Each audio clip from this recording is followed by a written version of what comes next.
সাকিব অপুর ছেলে জয় যেন জন্মের পর থেকেই কিড সুপারস্টার। সে কখন কি করছে, কোথায় পড়ছে, এমনকি তার বাবার সাথে কাটানো একান্ত মুহূর্ত সবকিছু সব সময় জানতে অধীর আগ্রহে থাকে সাকিব অপু ভক্তরা।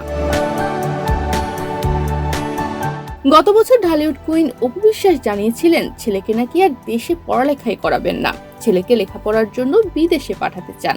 তার বাবা সাকিব খানেরও নাকি তাই ইচ্ছা। কেন পাঠাবেন তার কারণ হিসেবে অপু বিশ্বাস জানিয়েছিলেন চারপাশে নেতিবাচক খবরের ভিড়ে তার ছেলের মানসিক অবস্থা নাকি ভালো যাচ্ছে না।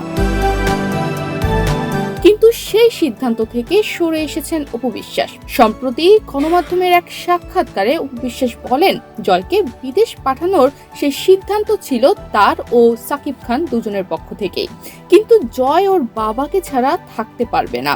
এজন্যই নাকি তারা এখন ছেলেকে বিদেশ পাঠানোর সিদ্ধান্ত থেকে সরে এসেছেন। কিন্তু এখন প্রশ্ন ওঠে, এখন যদি সাকিব পুত্র জয় দেশে থাকে তাহলে কি তার মানসিক স্বাস্থ্যের কোনো ক্ষতি হবে না, নাকি এর পেছনে রয়েছে অন্য কোনো রহস্য? তনিমা রহমান, বাংলাদেশ প্রতিদিন।